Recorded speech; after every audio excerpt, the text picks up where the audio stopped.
Good afternoon, sir. I'm Tuhina Chatterjee and I'm in first year. So I usually tend to overthink everyday things like everyday situations, like even if it's just my bus not reaching the destination and things like that. So how do I not let this fear take over myself? Think of better things. Think of more important things. I fall into this loop of thoughts where I just think about it instead of actually doing it. Have something in life that overpowers all the random thoughts. I'm talking to you, right? Yes, sir. I happen to be a busy person. There are so many things that I can alternately think of at this moment. What makes me forget all those things? And frankly, to me, right now you're a stranger. All I know of is your name, to some extent your age, the institutions you're affiliated to. That's all that I know about you. Compared to this, there is so much else that I'm involved in. There is my mission, there's my work, and this is a working day, and so many people are dependent on me for what they're doing. Why am I not thinking of them at this moment?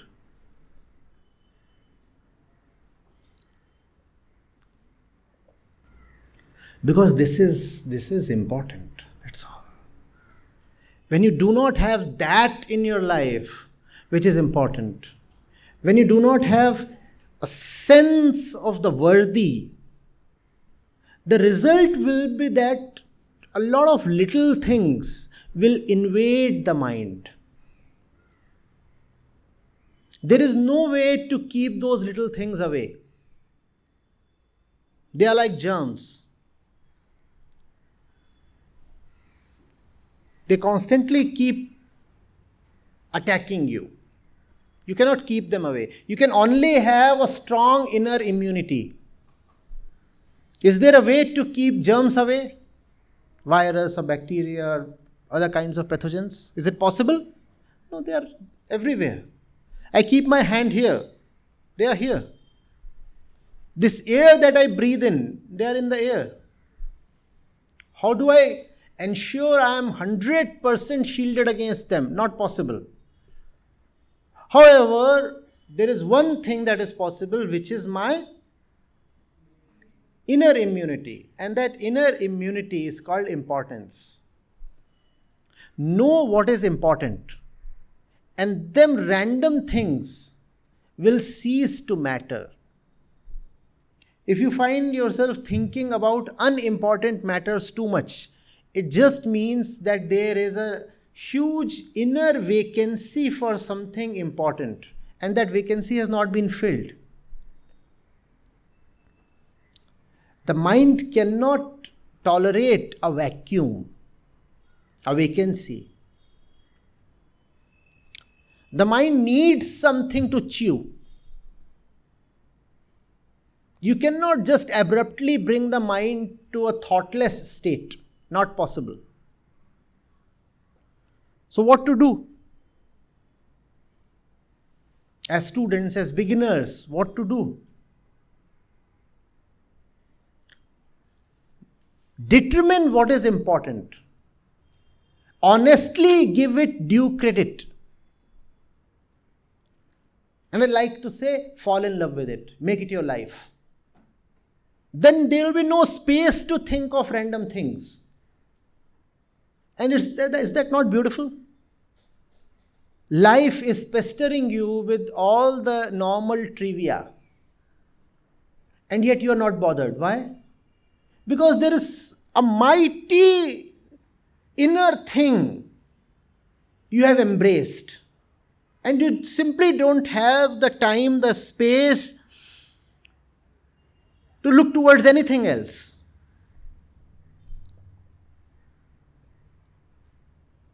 Is it hot? Yes, it is. Is it cold? Might be. Are you hungry? Probably yes. Do you need a little more money? Of course I do. Care for better clothes? Why not? But so sorry. In spite of all these things that I might potentially care for, I am occupied. Nobody will ever have enough money. Nobody will ever be able to say, I do not need more clothes or better clothes. Nobody will ever say, all my desires are now satisfied. That's not going to happen. Nobody will ever say the situations are all perfect. No. Those things will continuously remain, just like the pathogens we talked of.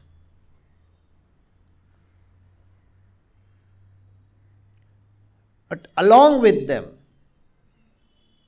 taking precedence over them, an inner sense of importance can remain.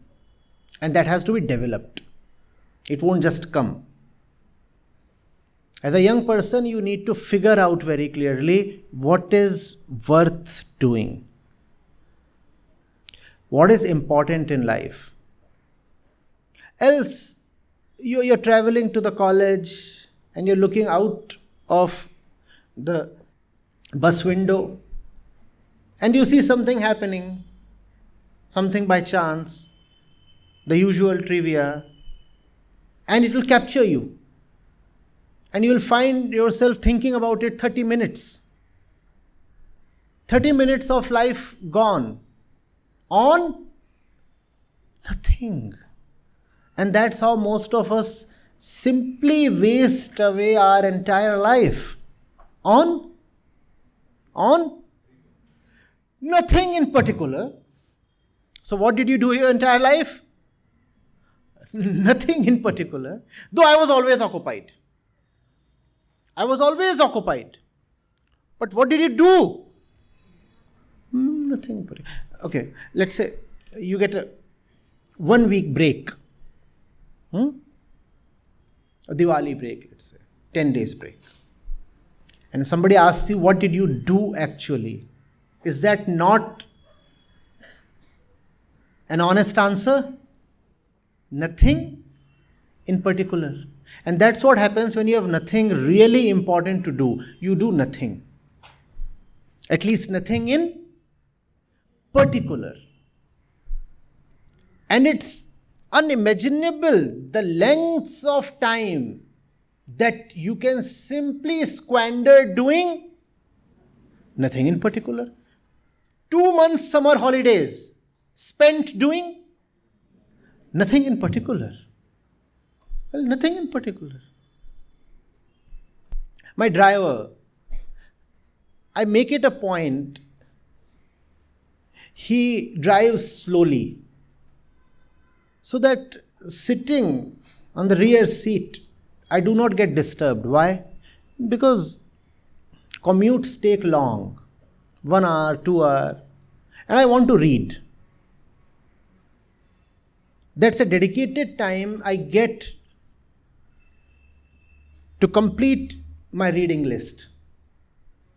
Else, it's very possible to simply say I was traveling, so I was doing nothing in particular. And it's not that you are doing nothing at all when you are traveling. You are doing something. What are you doing? Staring out of the window, looking at something random. In between, you just scroll through the feed, Facebook or something. Type something random on Instagram. Ogle at some nice faces passing by. You don't know their name. The fellow will be in visual range for 2.2 seconds. And yet the fellow becomes so important. 2 seconds you stare, and then for 2 minutes you think. By the time the next pretty face comes, you have already forgotten the previous one.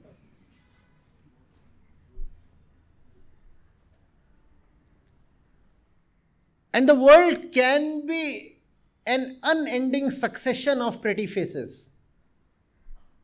2 hours will fly away.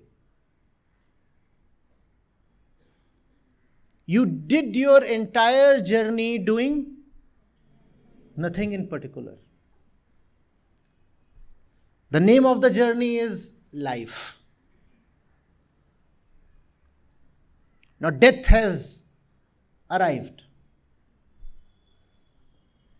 And death asks, so tell me, how was it? What did you do? Well, nothing in particular.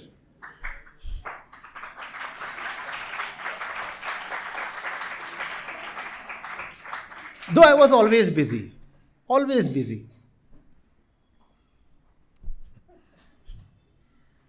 You'll never find anyone saying, I have so much time. Kindly assign me some task. Ever found somebody begging for work? No. Everybody is running behind on schedule, right? If you happen to have a to-do list at all, of any kind, you're always behind the list. Are you not? So everybody is occupied doing nothing in particular. Have one thing worth living for. You'll forget when you board the bus. You'll forget when the destination has arrived. Somebody will have to prod you to get down.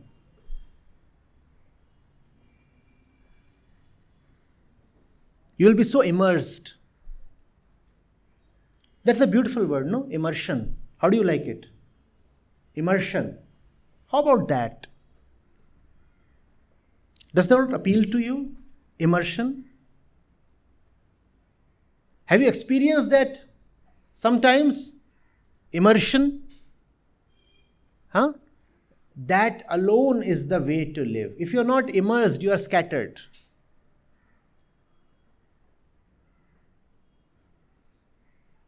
How does it feel to be scattered? Have you experienced that? A state of being scattered inwardly? Have you? Isn't immersion beautiful? Have you seen how time stops when you are immersed? And if you can have immersion in your everyday life, that alone is the best meditation. Are you getting it? And if you can have that immersion, that is an antidote to all kinds of mental troubles. Otherwise, there is the menace of depression, anxiety, and all kinds of mental things, especially among the young.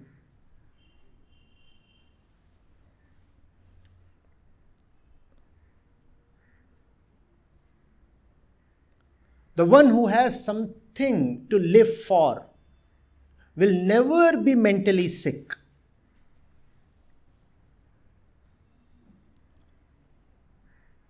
And mental illness is a pointer that life is devoid of essence.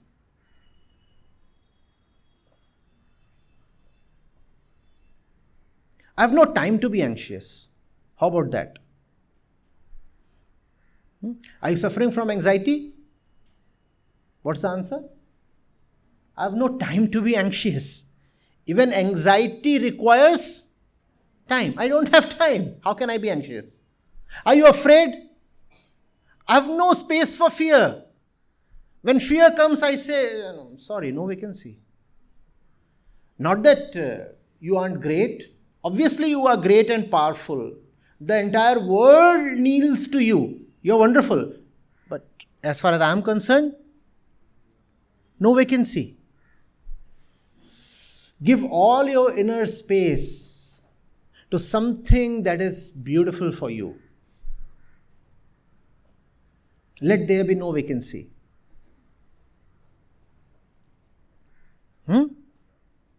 Get a headband, no vacancy. Or have a t-shirt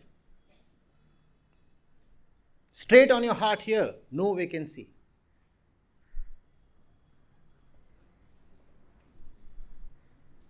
Occupied, engaged.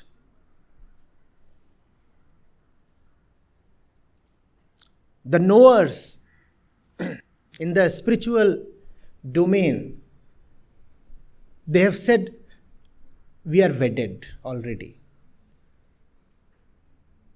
And not only in the spiritual domain, obviously you know of Bhagat Singh. So he was just 22 or 23 when he laid down his life. His mother had approached him once. You'll have to marry. You'll have to marry. He said, but I already am. And she was shocked. How can my son do that? What's her name? And what did he say? What did he say? Azadi. So no vacancy. The girls are all beautiful, but sorry, no vacancy. तेरी दुल्हन का नाम क्या है? आजादी.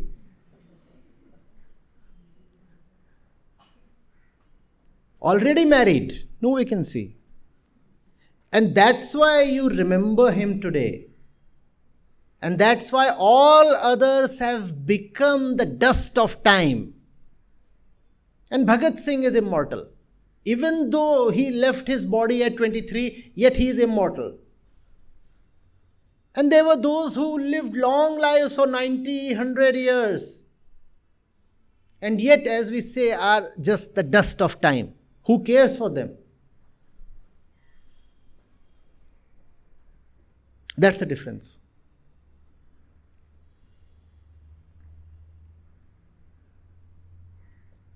Have an early wedding, as early as possible.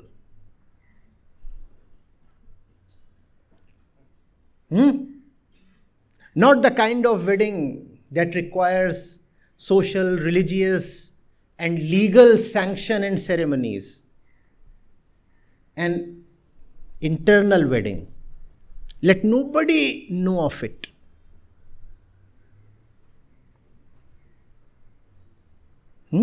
Freedom. Azadi.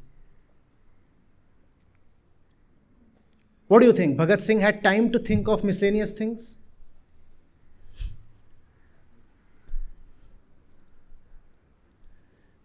How occupied he was, you know of it. Even on the eve of his hanging, he was still reading the Bhagavad Gita.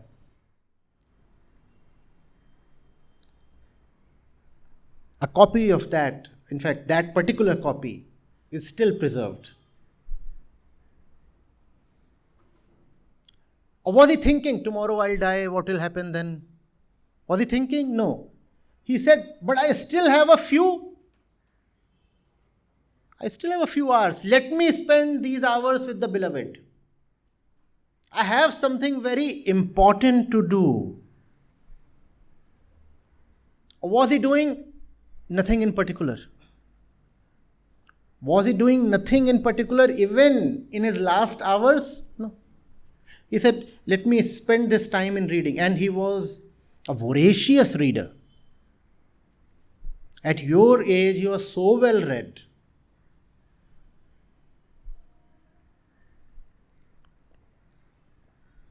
Never had any time to waste.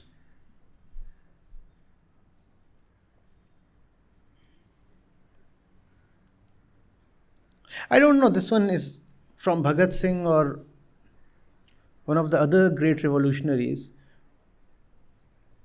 But they actually marked the last page they read in their favorite book. And somebody out of curiosity asked them, it said, tomorrow you are going to be hanged. You will be no more. Why are you marking this page? And very mystically he said, because I have to continue from there.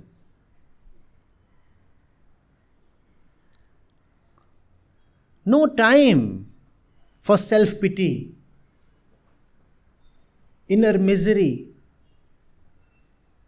sad thoughts. No time. I'm busy with the right thing, even in my last moment. Huh?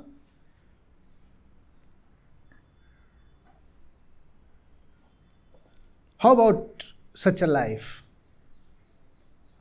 Does it not excite you? It does not, it seems. Or does it? It does? Be extremely occupied.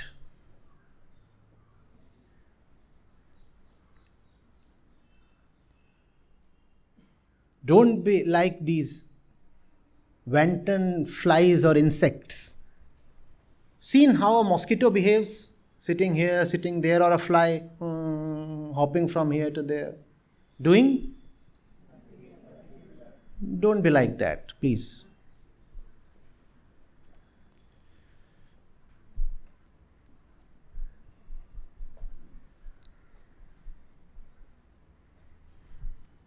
Yes, sir. Sit. Thank you, sir.